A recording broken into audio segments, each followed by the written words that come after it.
Thanks, Mr. Cowan.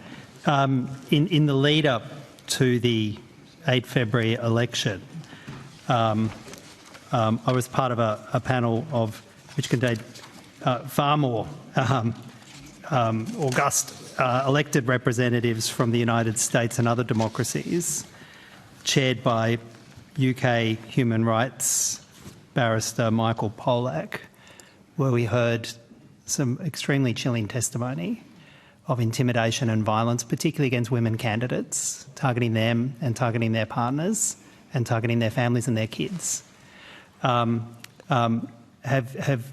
you raised those concerns, particularly about the targeting of PTI candidates, but they weren't just PTI candidates, particularly women candidates and particularly families in the lead up to the election?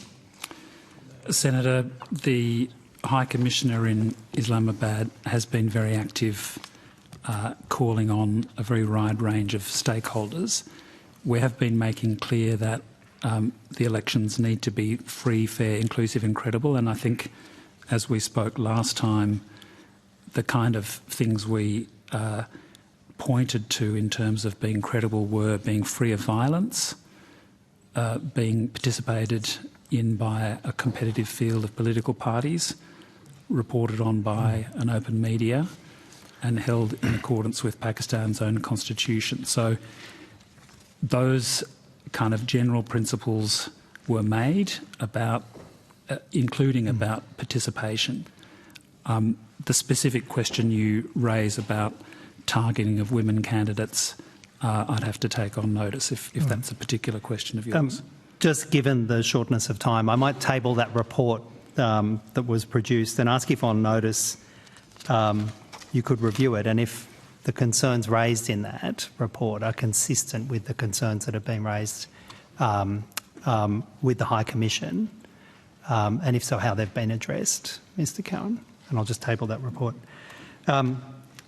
Minister, it's either to you or if Mr. Cowan is better to handle it. Given what we've seen, widespread reports of intimidation of candidates, very real concerns about irregularities in counting,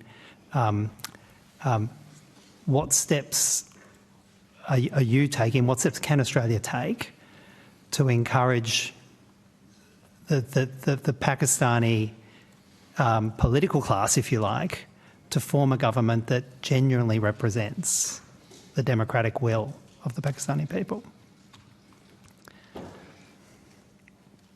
I think in this and in any kind of analogous situation, our position should be to articulate positions of principle about how elections should be conducted, democratic rights and so forth, rather than engage in the specific. There are occasions when that occurs. They are in particular circumstances, but I think what Mr. Cowan has outlined is a set of representations and advocacy in relation to principles, democratic principles, which are important.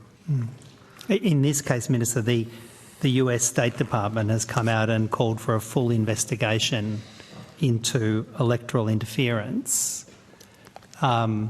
Is that something that has been considered by yourself, that call?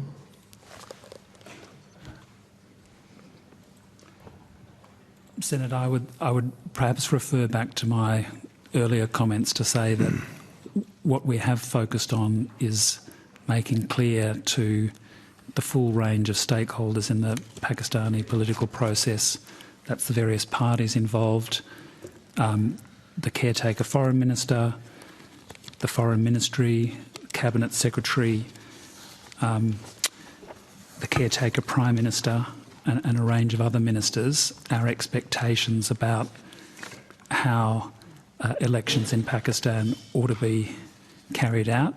We've made our views very clearly known, and as you know, as I said at the top, we've put those on the public record shortly after the election. So I think our position is clear on that.